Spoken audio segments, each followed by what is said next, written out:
Dear, आज हम अपने चैनल में केमिस्ट्री फर्स्ट ईयर का आगाज़ करने जा रहे हैं। सबसे पहले हम क्या करेंगे, सबसे पहले हम केमिस्ट्री की जो बेसिक चीज़ें हैं हम वो पढ़ेंगे। मतलब केमिस्ट्री खुद क्या है, एटम क्या है, एलिमेंट क्या है, मॉलिक्यूल क्या है, आयन क्या है, कुछ और ऐसे छोटे मोटे चीज़ें हैं वो हम पढ़ेंगे, क्योंकि फर्स्ट ईयर के कोर्स में वो निकाल दिए गए हैं। मेरे पास इस वक्त बलूचिस्तान बोर्ड का बुक है, उसमें बिलीव में उसमें वो ये जो चीज़ें हैं वो बिल्कुल निकाल दिए गए हैं। पहला जो बुक थे, पहले इससे पहले जो बुक था उसमें वो सारे चीज़ें मौजूद थी, लेकिन इस बुक से वो निकाल दिए गए हैं। तो मैं क्या करूँगा डियर, ऐसा आप ना समझें कि मैं सिर्फ बलूचिस्तान बोर्ड को ही फॉलो करूँगा। नहीं, केमिस्ट्री की हर एक जो पॉइंट है, हर एक चीज़ है जो हमारे कोर्स में नहीं है, जो हमारे बुक में नहीं है, हम वो भी पढ़ेंगे। ठीक है डियर। तो सबसे पहले हम क्या पढ़ते हैं, केमिस्ट्री का डिफिनेशन। टाइम ज़ाया किए बगैर हम अपने टॉपिक की तरफ आते हैं। लेकिन डियर, मैं आपको एक बात बता दूं, मेरा पढ़ाने का स्टाइल ये है कि सबसे पहले मैं चीज़ें बोर्ड पर लिखवाता हूँ, उसके बाद मैं हर एक पॉइंट को अच्छे तरीके से समझाता हूँ।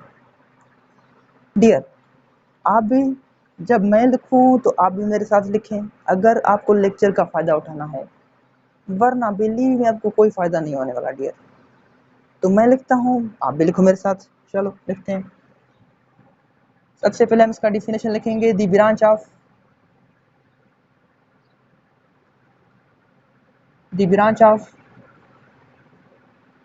science, the branch of science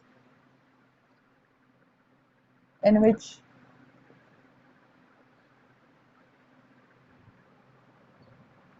we study of composition, study of composition, properties,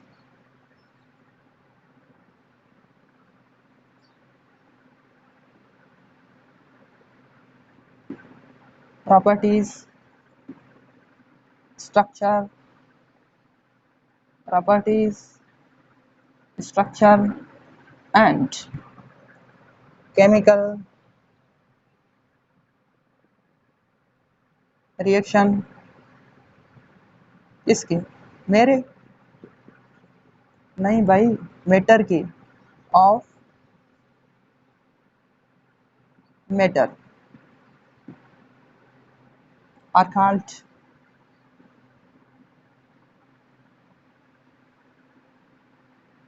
called chemistry.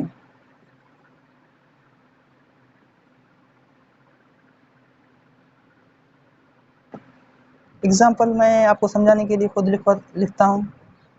H2 है, H2O है, ETC।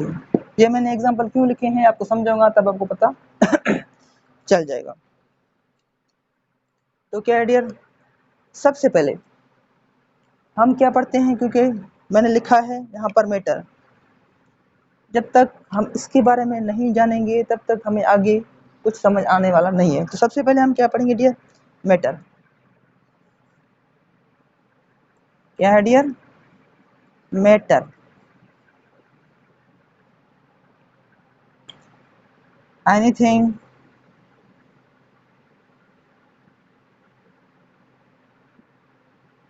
anything which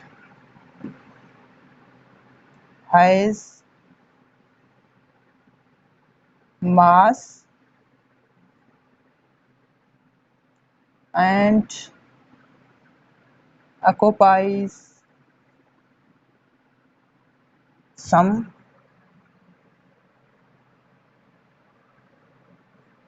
volume is called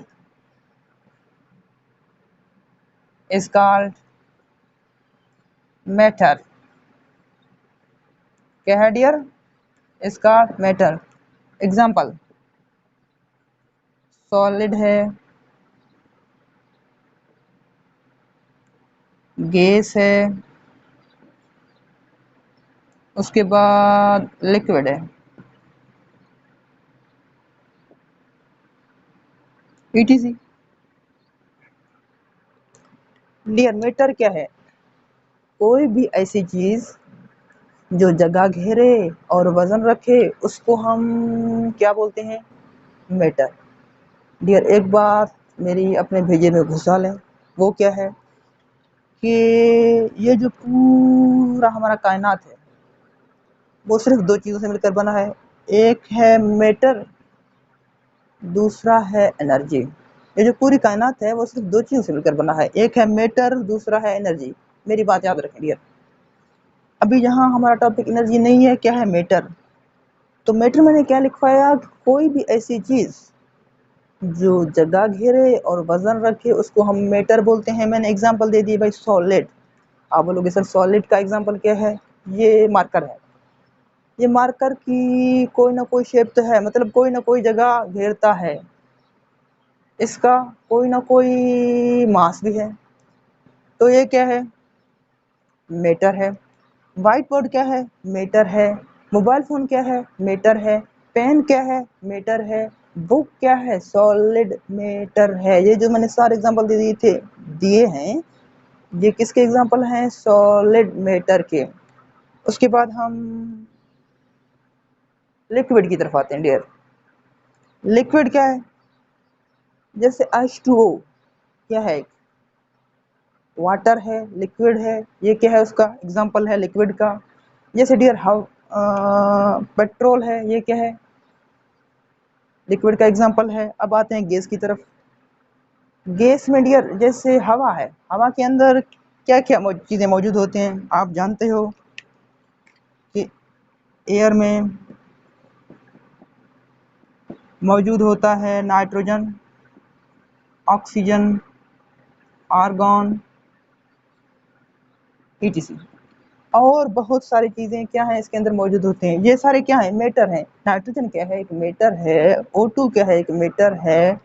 argon क्या है? एक मैटर है। हीलियम क्या है? एक मैटर है। नियॉन क्या है? एक मैटर है। ये सारे हवा के अंदर मौजूद होते हैं डियर।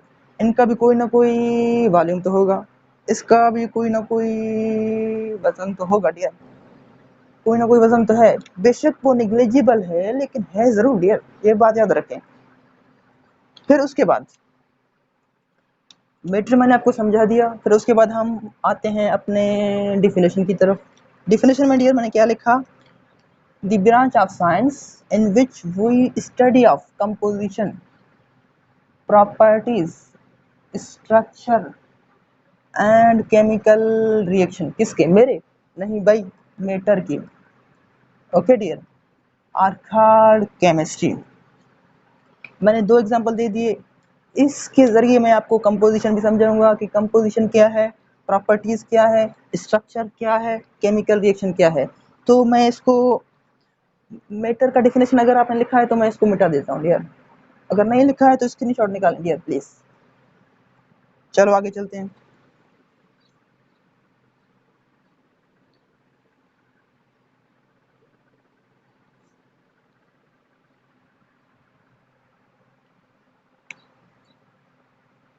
डियर सबसे पहले हम क्या लेते हैं? H2, क्योंकि यहाँ भी मैंने वहाँ भी मैंने सबसे पहले क्या लिखा है? H2। तो सबसे पहले इसका देखते हैं कंपोजिशन।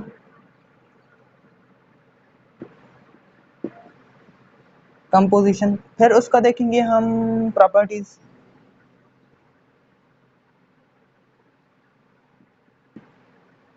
फिर उसका हम देखेंगे स्ट्रक्चर।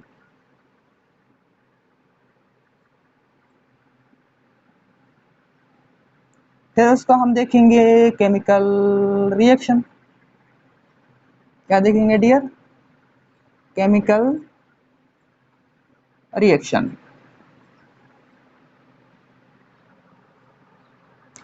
कंपोजिशन में आप लोगों को डियर क्या बताना होता है कि इसके कोई भी ऐसी चीज है, कोई भी ऐसी चीज है वो किन चीजों से मिलकर बना है, बस ये बताना है। ये क्या है डियर? H2 जो है वो दो हाइड्रोजन से मिलकर बना है। किससे? टू हाइड्रोजन से मिलकर बना है।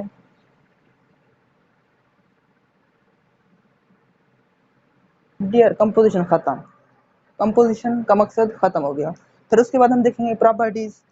प्रॉपर्टीज में डियर क्या आता है, इसका कलर क्या है डियर, आपको पता है कि गैसेस का कोई कलर नहीं होता। H2 एक गैस है, इसका कलर नहीं होता। आप बोलोगे कैसे इधर, डियर हवा में, हमारे जो हवा है उसमें हाइड्रोजन मौजूद होता है H2। क्या आपको किसी ने बताया होगा यार वो देखो H2 जा रहा है? कभी नहीं, क्योंकि वो हमें ना तो नजर आता है ना तो उसका कोई कलर है। ये बात याद रखना डियर, उसका कोई कलर नहीं है इसलिए तो हमें नजर नहीं आता, अगर कलर होता तो हम उसे देख पाते। डियर एक बात आप मेरा याद रखें, आज के लिए डियर प्लीज, आज के लिए आप स्ट्रक्चर और शेप का जो डिफरेंस है वो छोड़ दें। आज के लिए हम वो डिस्कस नहीं करेंगे। आज हम सिर्फ आपको ऊपर ऊपर से बता रहे हैं कि केमिस्ट्री होता क्या है। स्ट्रक्चर में आपको क्या बताना होता है कि इसका स्ट्रक्चर क्या है डियर। ये एक हाइड्रोजन है, ये दूसरा हाइड्रोजन है। आपको शायद पता होगा कि हाइड्रोजन का एटॉमिक नंबर क्या है, 1। 1 का मतलब उसके पास एक इलेक्ट्रॉन है। यहाँ पर 2 हाइड्रोजन है तो इसका मतलब इसके पास भी एक इलेक्ट्रॉन है, उसके पास भी एक इलेक्ट्रॉन है। तो ये इलेक्ट्रॉन अपने पास रखेंगे नहीं, आपस में शेयरिंग करके एक बॉन्ड बनाएंगे जिसको आप लोग बोलते हो कोवेलेंट बॉन्ड।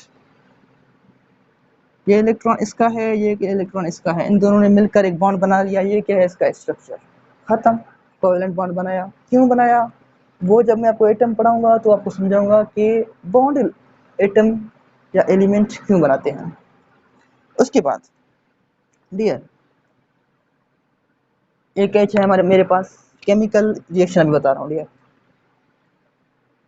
ये दूसरा एच है मेरे पास,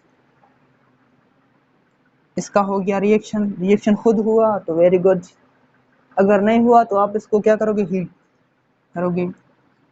डियर ये साइन जहां भी केमिस्ट्री में आ जाए, ये सिंबल कहाँ जहां भी आ जाए तो आप समझ जाएं कि केमिस्ट्री में हीट का जिक्र हो रहा है। तो हमारे पास बन गया H2।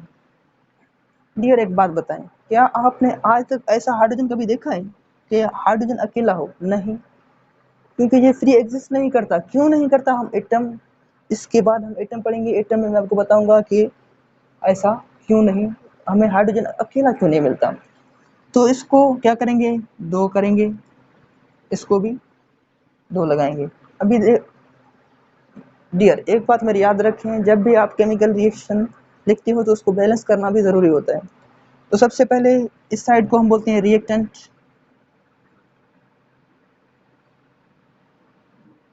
मुझे पता है आप लोगों को ये आता है लेकिन फिर भी मैं आपको बता रहा हूँ ताकि बिगनर्स वाले को आ जाए।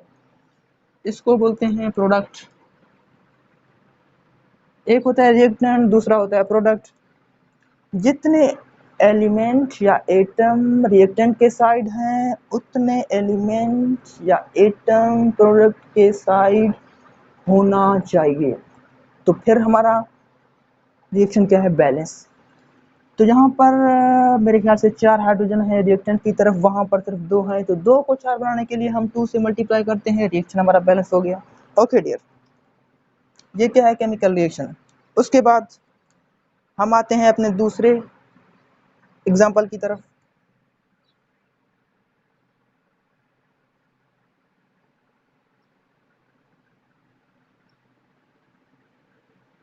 उसके बाद हम आते हैं डियर क्या, अपने दूसरे एग्जाम्पल की तरफ। ये क्या हो गया,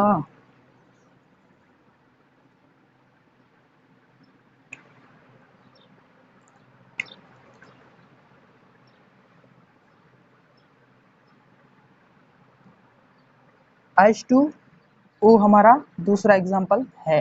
क्या डियर, H2O वाटर इसको बोलते हैं डियर, ये वाटर का फार्मूला है। भाई कंपोजिशन में क्या बताना होता है कि उसके अंदर एलिमेंट या आइटम कितने होते हैं।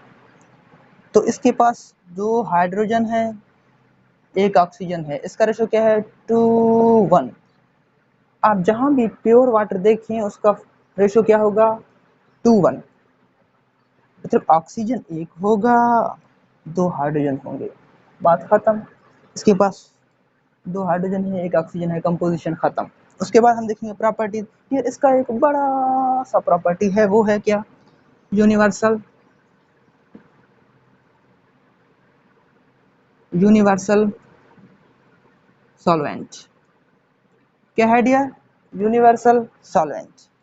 इसमें अक्सर तमाम चीज़ें इसमें हल हो जाते हैं, इसको इसलिए बोलते हैं यूनिवर्सल सॉल्वेंट।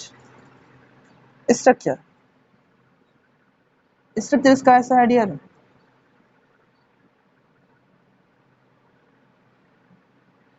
इसके पास दो लोन पेयर होते हैं, दो बॉन्ड पेयर होते हैं। दो बॉन्ड पेयर का जो डिस्टेंस है वो है 104.5 एंगस्ट्रॉम। ये इनका डिस्टेंस है, ये इसका स्ट्रक्चर है। आप बोलोगे सर ये तो आप शेप बता रहे हो, तो मैंने कहा डियर कुछ दिन के लिए आप इस बात को भूल जाएं कि शेप और स्ट्रक्चर में क्या फ़र्क है। उसके बाद हम देखेंगे केमिकल रिएक्शन। डियर ये मेरे पास H2 है, ये मेरे पास O2 है, क्योंकि ऑक्सीजन अकेला दिखाई नहीं देता। क्यों नहीं दिखाई देता? हम एटम के अंदर डिस्कस है, आपको पूरे तफसील के साथ पढ़ाएंगे। इन दोनों का रिएक्शन हुआ, इस रिएक्शन के लिए आपको हीट की अशुद्ध रिक्वायर है डियर। इसके बगैर आप हीट के बगैर आप ये रिएक्शन नहीं करवा सकते डियर। इसको मैं लिखता हूँ ऊपर, यहाँ मेरे पास जगह नहीं है, तो ये मेरे पास H2 है, ये मेरे पास O2 है। हमने इसको हीट किया, हमारे पास मिला, हमें मिल गया H2O, वाटर मिल गया। अभी इस रिएक्शन को बैलेंस करना है। रिएक्टेंट के साइड दो ऑक्सीजन है, वहाँ एक साइड वहाँ एक ऑक्सीजन है, तो क्या करेंगे, एक को दो करने के लिए हम 2 से इसको मल्टीप्लाई करेंगे ताकि वो भी दो ऑक्सीजन हो जाए। दो ऑक्सीजन तो हो गए, ऑक्सीजन तो बैलेंस हो गए, लेकिन यहाँ पर 4 हाइड्रोजन है, रिएक्टेंट की तरफ 2 हाइड्रोजन है, तो इनको 2 को 4 करने के लिए हमें इसको भी 2 से मल्टीप्लाई करना पड़ेगा ताकि हमारा रिएक्शन क्या हो जाए डियर, बैलेंस हो जाए डियर। अब हम पढ़ेंगे एटम के बारे में कि एटम क्या होता है। तो सबसे पहले हेडिंग देते हैं एटम। डियर मेरा पढ़ाने का तरीका ये है कि सबसे पहले मैं लिखवाता हूँ, आप भी लिखो। इसका सबसे पहले डेफिनेशन लिखते हैं कि एटम क्या है। The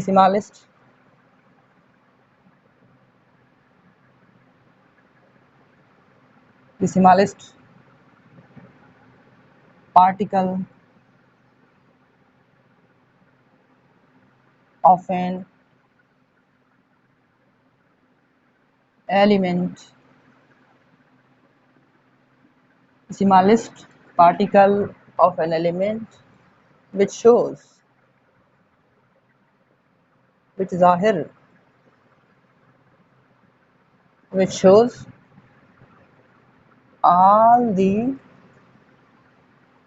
properties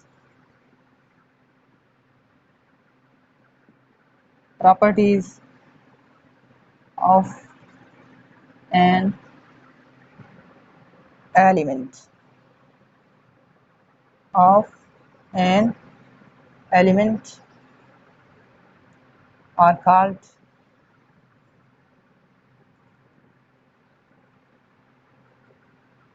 atom।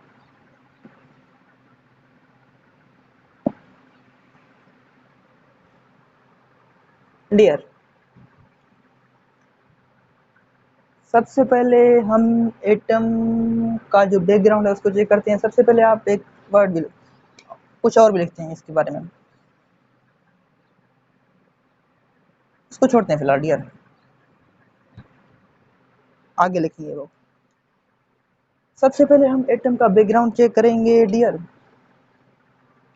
ग्रीक के ज़माने में, बहुत पुराने ज़माने में हमारे पास दो साहबजादे हैं, मतलब दो साइंटिस्ट है।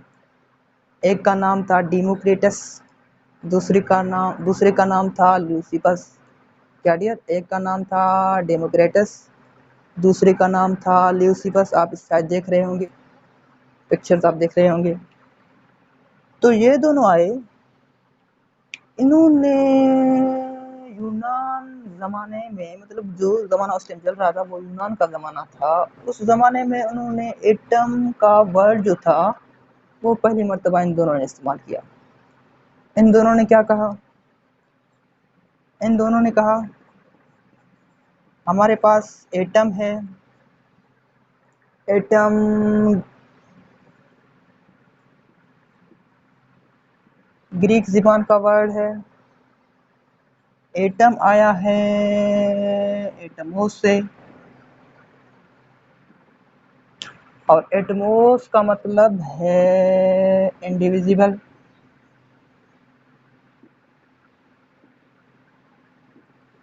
क्या है डियर? इंडिविजिबल, नाकाबिले तकसीम। इसको मज़ीद तकसीम नहीं किया जाता। एटम को एक और तरीके से समझते हैं सर इसको। कैसे डियर? जैसे ये एटम अपने नाम से ही ज़ाहिर है, एटम। ए का मतलब है नॉट,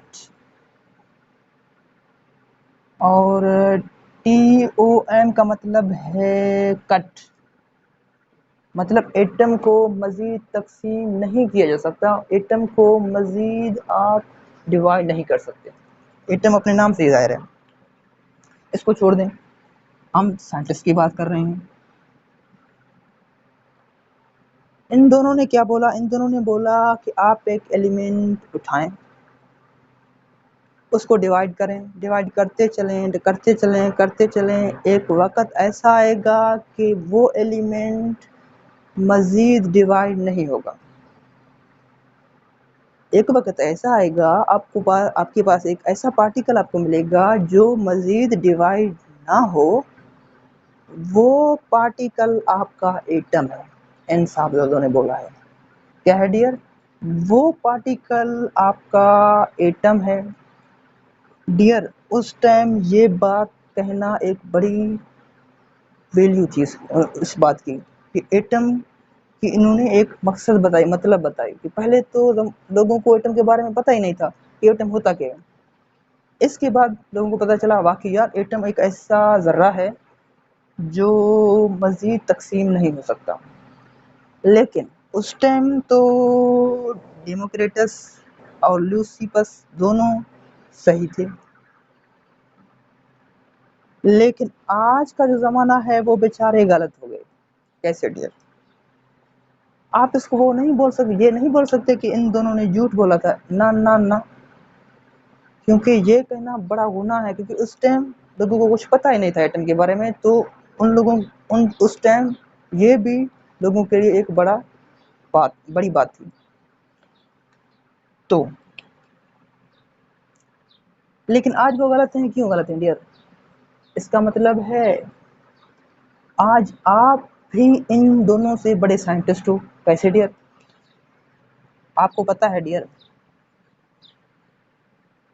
कि जब हम एटम को डिवाइड करते हैं तो हमें दो चीज़ें मिलते हैं। वो दो चीज़ें क्या हैं डियर? एक तो मिलता है हमें न्यूक्लियस, दूसरा मिलता है शेल। और हम जानते हैं शेल के अंदर क्या है डियर? इलेक्ट्रॉन। इन बेचारों को इलेक्ट्रॉन का कंसेप्ट भी पता नहीं था। क्या है डियर? इलेक्ट्रॉन, जिस पर होता है नेगेटिव चार्ज। फिर वो बेचारे तो एटम को तकसीम ना कर सके। आपने एटम को तो छोड़ो, आपने न्यूक्लियस को भी ना छोड़ा डियर, इसको भी आपने मज़ीद तकसीम की। आपको मिल गया आपको मिला प्रोटॉन और न्यूट्रॉन। क्या मिला डियर आप लोगों को? आपने न्यूक्लियस को डिवाइड किया तो आपको मिला प्रोटॉन और न्यूट्रॉन। आपने न्यूक्लियस को तो तकसीम किया, लेकिन आपने न्यूट्रॉन को भी ना छोड़ा, वो भी तकसीम किया आप लोगों ने। इसको भी तकसीम किया तो आप इसको भी डिवाइड किया तो आपको मिले दो चीज़ें।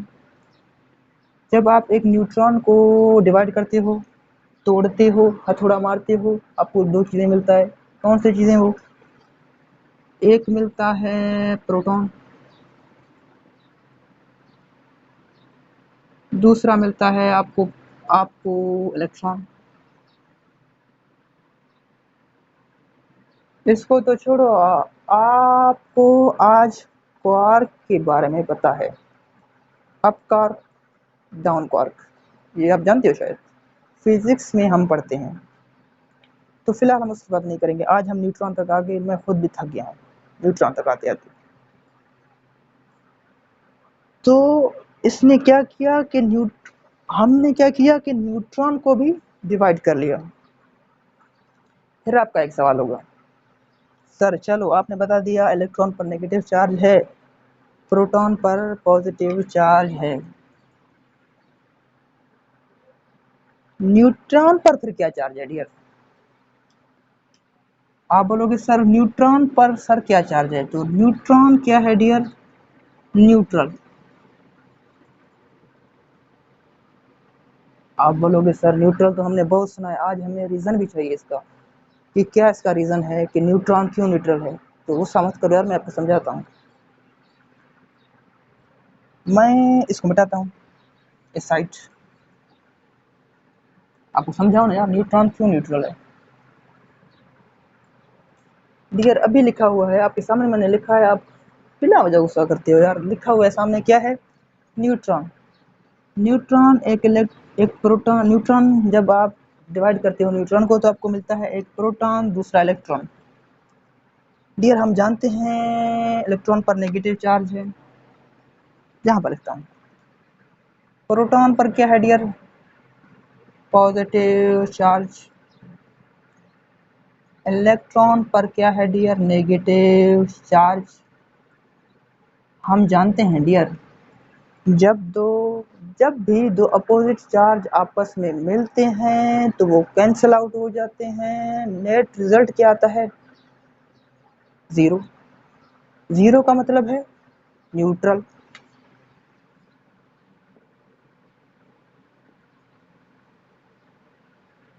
जीरो का मतलब है न्यूट्रल। इस पर पॉजिटिव, प्रोटॉन पर पॉजिटिव चार्ज था, इलेक्ट्रॉन पर नेगेटिव चार्ज था। जब ये दोनों आपस में मिले तो नेट रिजल्ट हमारे पास क्या आ गया? जीरो। जीरो का मतलब है न्यूट्रल, इसलिए क्या है? न्यूट्रॉन न्यूट्रल है। जब भी आपसे कोई कहे कि वाई न्यूट्रॉन इज न्यूट्रल, आप बोलोगे neutron is the combination of one electron and one proton, इसलिए क्या है? न्यूट्रॉन न्यूट्रल है। फिर आपका सवाल होगा, सर प्रोटॉन हैवी है या न्यूट्रॉन हैवी है? तो मैं बोलूँगा न्यूट्रॉन हैवी है। आपका सवाल होगा, सर न्यूट्रॉन प्रोटॉन से कितना हैवी है? मेरा जवाब होगा डियर न्यूट्रॉन प्रोटॉन से इतना हैवी है जितना एक इलेक्ट्रॉन हैवी है। क्योंकि न्यूट्रॉन में क्या है डियर? एक इलेक्ट्रॉन एक प्रोटॉन, इसलिए क्या है? न्यूट्रॉन एक प्रोटॉन से इतना हैवी है जितना एक इलेक्ट्रॉन हैवी है। ओके डियर्स, तो ये बातें थी कुछ इन साहबजादों की जो उन्होंने बोला था कि इंडिविजिबल तकसीम नहीं हो सकता मजीद, लेकिन आप लोगों ने तकसीम करके दिखाया, इन बेचारों को आपने गलत करके दिखाया। ओके डियर्स, तो इसके बाद हम आते हैं अपनी डेफिनेशन की तरफ। जो डेफिनेशन में लिखा है उसकी तरफ आते हैं डियर। मैंने लिखा द स्मॉलेस्ट पार्टिकल। डियर मैं इस पे आके रुक गया। आप बोलोगे सर क्यों? आगे आपको नहीं आता? डियर आगे मुझे तो आता है, लेकिन एक बड़ी बात है इस पार्टिकल का। क्या है डियर? आपके केमिस्ट्री में इस वर्ड के 3 टाइप होते हैं। आपके केमिस्ट्री में इस पार्टिकल का जो वर्ड है इसके 3 टाइप होते हैं। कौन कौन से?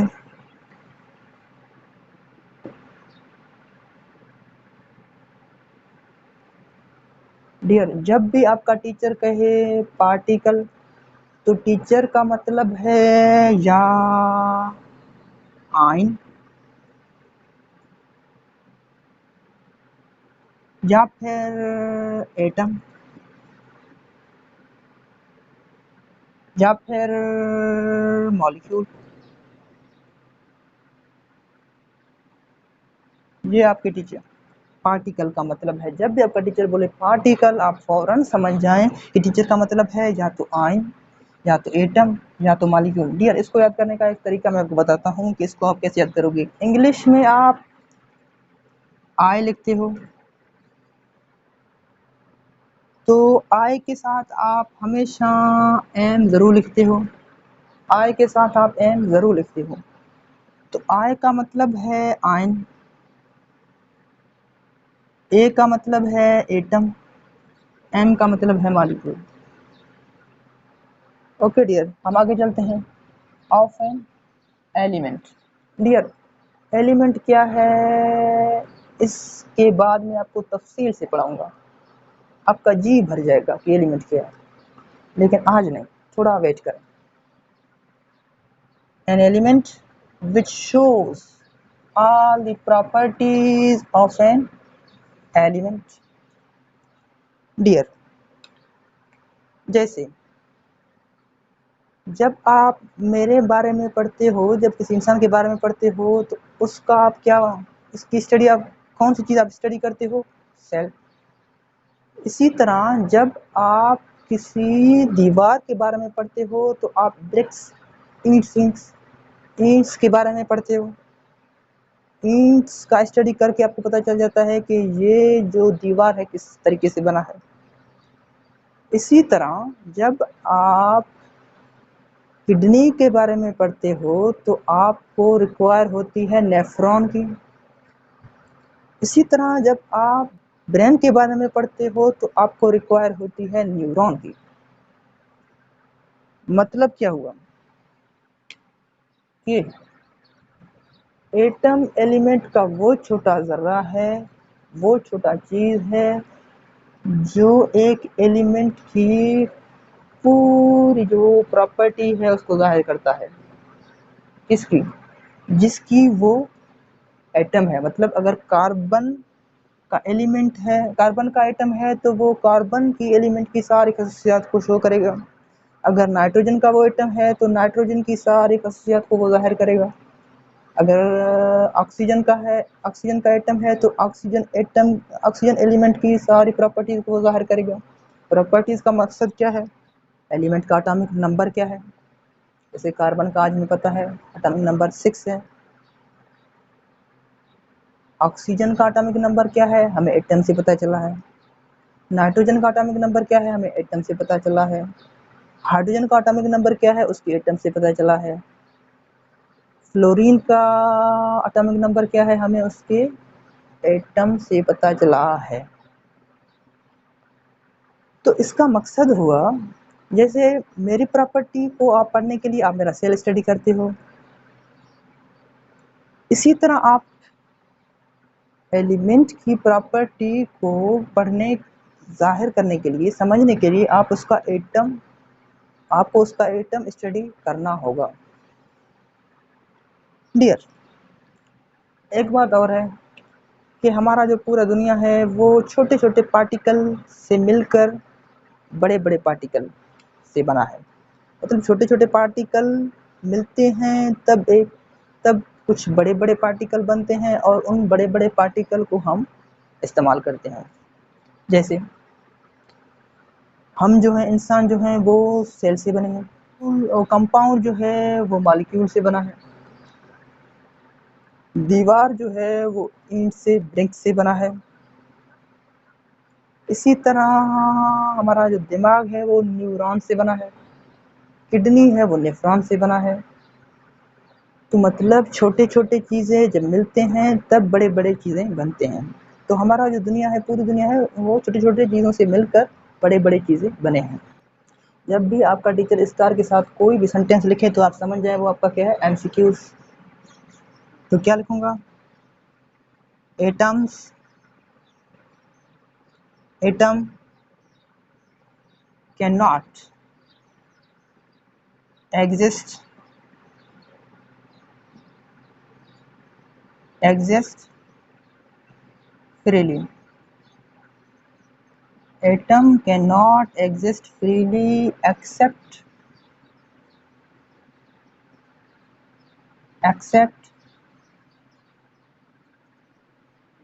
the atoms of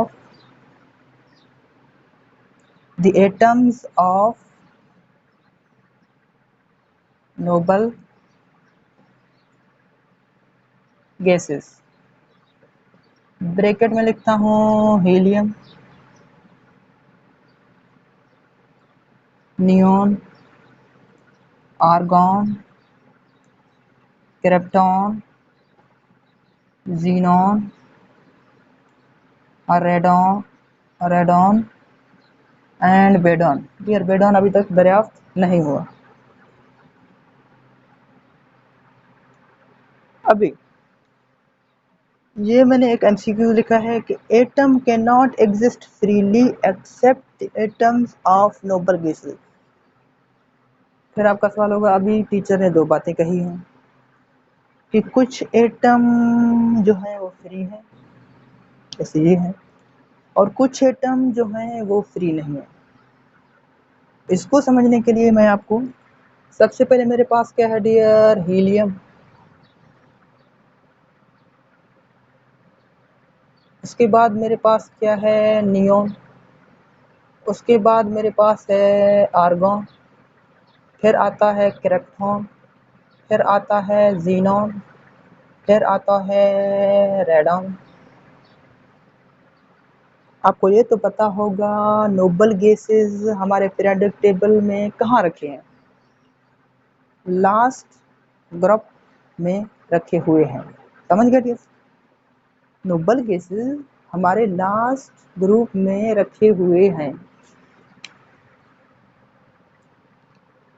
dear helium का एटॉमिक नंबर होता है 2, इसका होता है 10, आर्गॉन का होता है 18, क्रिप्टॉन का होता है 36, जीनॉन का होता है 54, जबकि रेडॉन का होता है 86।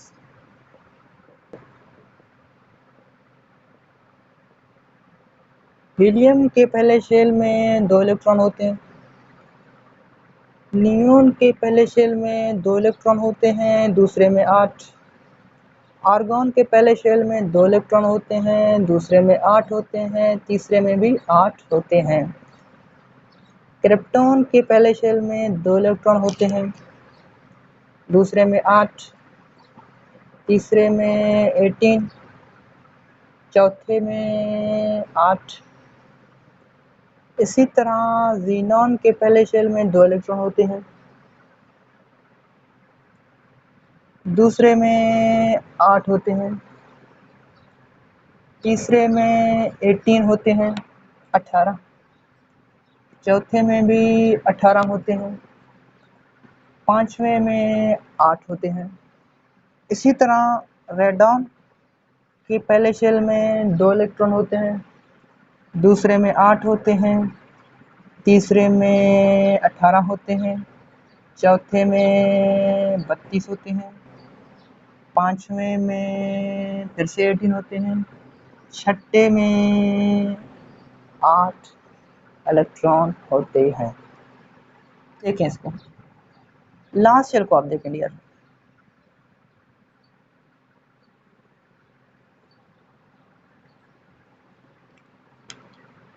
हीलियम का पहले शेल में 2 इलेक्ट्रॉन हैं, इसी तरह बाकी सारों में जो नोबल गैस हैं वो 8 इलेक्ट्रॉन हैं। आप बोलोगे सर ऐसा क्यों हुआ? डियर एक बात मेरी याद रखें, जब भी अगर किसी एलिमेंट का फर्स्ट शेल ही लास्ट शेल है, अगर किसी एलिमेंट का फर्स्ट शेल ही लास्ट शेल है, अगर उसमें 2 इलेक्ट्रॉन हैं, हम बोलेंगे उसका शेल क्या है, कंप्लीट है। अगर किसी एलिमेंट का फर्स्ट शेल उसका लास्ट शेल नहीं है, बल्कि सेकंड है, थर्ड है, फोर्थ है, फिफ्थ है, सिक्स्थ है, सेवंथ है, एट्थ है, अगर उसमें 8 इलेक्ट्रॉन हुए तो हम बोलेंगे उसका लास्ट शेल क्या है, कंप्लीट।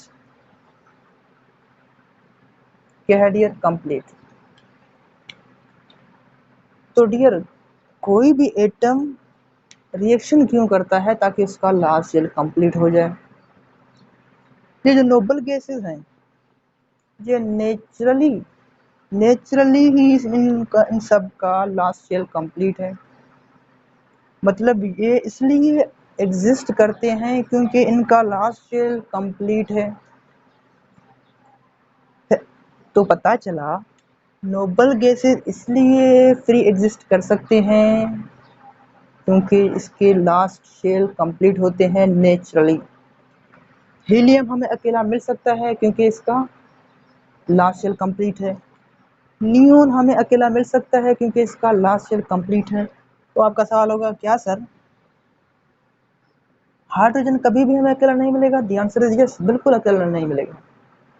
फिर आपका सवाल होगा क्या सर हाइड्रोजन किसी दूसरे एलिमेंट के साथ इसलिए रिएक्शन करता है ताकि वो स्टेबल हो जाए, उनका लास्ट शेल कंप्लीट हो जाए?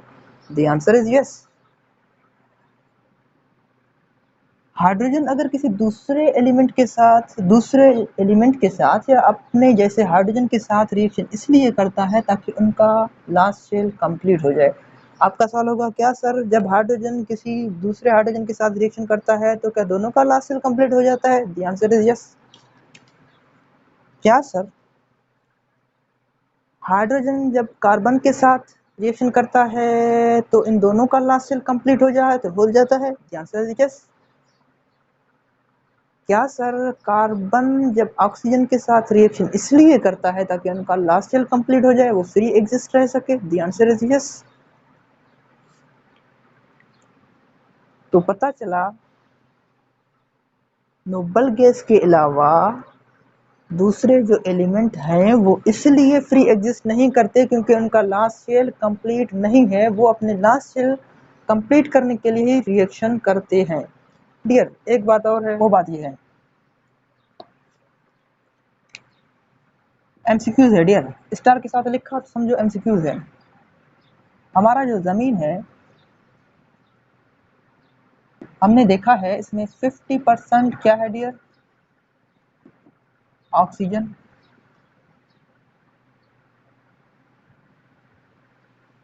हमारा जो जमीन है, हमारा जो मिट्टी है, इसमें मिनरल्स हैं, बाकी और चीजें हैं। मिट्टी में सिर्फ 50% ऑक्सीजन पाया जाता है। एलिमेंट में नेक्स्ट लेक्चर में पढ़ाऊंगा। नेचुरली जो अल्लाह ताला ने एलिमेंट बनाए हैं वो है, उनका तादाद है 92 में से ऑक्सीजन सिर्फ 50% जमीन में पाई जाती है, बाकी 50% एलिमेंट वो पाए जाते हैं, दूसरे पाए जाते हैं। 50% सिर्फ ऑक्सीजन पाया जाता है। लेकिन कमाल की बात तो ये है कि ऑक्सीजन कभी भी आपको ओ के फॉर्म में नहीं मिलेगा, मतलब अकेले नहीं मिलेगा। वजह क्योंकि ये नोबल गैस नहीं है, इसका लास्ट शेल कंप्लीट नहीं है। ऑक्सीजन मिलेगा तो सिलिकॉन के साथ मिलेगा, ऑक्सीजन मिलेगा तो H2O के फॉर्म में मिलेगा, अकेले कभी नहीं मिलेगा। ये बात याद रखना डियर। उसके बाद दूसरा एक एमसीक्यू है, उसके बाद हम इस लेक्चर को बंद करेंगे डियर।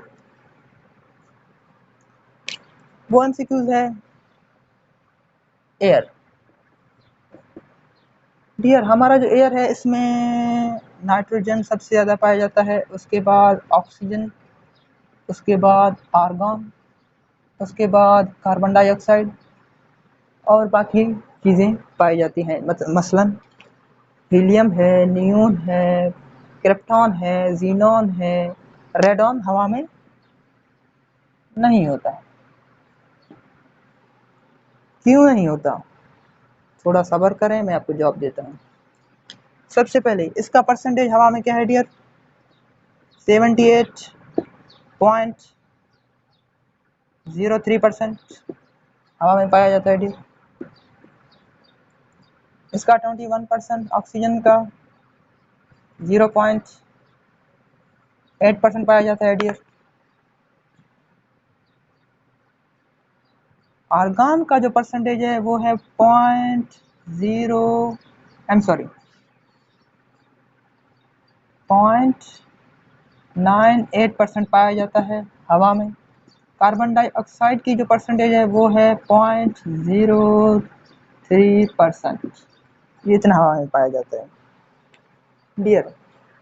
हमारे हवा में 78% सिर्फ नाइट्रोजन पाया जाता है, लेकिन वो भी अकेला आपको नहीं मिलेगा क्योंकि ये नोबल गैस नहीं है। अकेला आपको नहीं मिलेगा, N2 के फॉर्म में मिलेगा, किसी और फॉर्म के साथ मिलेगा, लेकिन अकेला नहीं मिलेगा। इसी तरह ऑक्सीजन है, ये भी आपको अकेला नहीं मिलेगा। आर्गन है, ये आपको अकेला ही मिलेगा, अकेला नहीं, अकेला ही मिलेगा आपको। क्यों? क्योंकि इसका लास्ट शेल कुदरत ने पहले से ही कंप्लीट कर दिया। उसके बाद आपका सवाल होगा सर रेडन की हवा में नहीं है, तो उसका जवाब आपको देता हूँ। रेडॉन जो है वो एक बड़ा रेडियो एक्टिव एलिमेंट है। क्या है डियर? एक बड़ा सा रेडियो एक्टिव एलिमेंट है। शायद आप जानते हैं कि रेडियो एक्टिव एलिमेंट वो एलिमेंट होते हैं जो एक खास वक़्त के बाद अपने वजूद को हाफ करते हैं। मतलब एक खास टाइम के बाद वो हाफ हो जाते हैं, फिर एक खास टाइम के बाद वो हाफ वाला हिस्सा भी हाफ हो जाता है, फिर कुछ खास टाइम के बाद वही हाफ वाला हिस्सा और हाफ हो जाता है। मतलब इसका जो परसेंटेज है वो आपको कभी भी एग्जैक्ट नहीं मिलेगा। क्लियर? इन चारों को, नाइट्रोजन है, ऑक्सीजन है, आर्गन है, कार्बन डाइऑक्साइड है, आप एक गढ़ा निकालें, इन चारों की क्वांटिटी को फिक्स करें, उस गढ़े के अंदर डाल दें। 10 साल के बाद आप उस गढ़े को वापस देखो, 20 साल के बाद देखो, 40 साल के बाद देखो, 50 साल के बाद देखो, बिलीव में जितना परसेंट आपने नाइट्रोजन उस गढ़े के अंदर डाला है, नाइट्रोजन उतना ही होगा। ऑक्सीजन जितना डाला है उतना ही होगा, आर्गन उतना ही डाला है उतना ही होगा, कार्बन डाइऑक्साइड उतना डाला है, जितना डाला है उतना ही होगा। लेकिन रेडॉन आपने जितना डाला है, पहले तो उसको डालो नहीं, वरना रिएक्शन करके पता नहीं क्या हो जाएगा। आप इसको अलग करके डाल दें। सपोज आपने इसका गढ़े के अंदर 78% जो क्वांटिटी थी वो आपने इसके अंदर डाल दिया। फिर 10 साल के बाद आपने देखा इसकी क्वांटिटी कभी आपको कम मिली तो कभी ज़्यादा मिली, क्योंकि ये एक खास टाइम के बाद हाफ हो जाता है, तो इसकी क्वांटिटी आपको क्या मिली? कम मिली। लेकिन ये जो इन चारों की जो क्वांटिटी है वो हमेशा फिक्स रहती है। अगर ऑक्सीजन का 21 से इधर उधर हो गया, बिलीव में हम सबका जिंदा रहना, बोलो भाई, मुश्किल है, मुश्किल मुश्किल मुश्किल। ओके, इसी तरह ये तो हम मॉलिक्यूल में पढ़ेंगे, इसकी प्रॉपर्टी क्या है। आज के लिए इतना ही। अगर आपने इस लेक्चर से कुछ सीखा है तो आप मेरा कर्जदार बन गए हैं। इस कर्ज को उतारने के लिए आप क्या करो, मेरे जो वीडियो है, चैनल है, उसको क्या करो, सब्सक्राइब, चैनल को सब्सक्राइब करो सबसे पहले। यार फ्री में होता है, इसमें क्या कंजूसी, कर दो यार अभी से। फिर उसके बाद लाइक करो। लाइक आप इसलिए करो ताकि मुझे पता चले कि आपको मेरा वीडियो कितना पसंद आया। जितना आप ज़्यादा लाइक करोगे यार, उतना वीडियो बनाने में मुझे भी इंटरेस्ट होगा, क्योंकि जब मैं देखूंगा कि लाइक बहुत ज़्यादा है तो मुझे पता चलेगा कि लोगों को मेरा जो वीडियो है वो पसंद आ रहा है। शेयर आप इसके साथ करें, क्योंकि यार तालीम ऐसी चीज़ है, उसको आप एक जगह पर नहीं रख सकते। आप दोस्तों के साथ शेयर करें यार, अपने दोस्तों के साथ, अपने भाइयों के साथ शेयर करें, अपने पड़ोसियों के साथ शेयर करें, ताकि उनको भी इस लेक्चर से कुछ ना कुछ फ़ायदा मिले। Okay dear. और सब्सक्राइब करने का फ़ायदा ये है कि जब भी मैं वीडियो अपलोड करूँगा अपने चैनल में, इंशाल्लाह अभी एक वीडियो नहीं है भाई, मैं वीडियो अपलोड करता जाऊँगा। इंशाल्लाह इस लेक्चर के बाद मैं जो है एलिमेंट पर वीडियो बनाने वाला हूँ।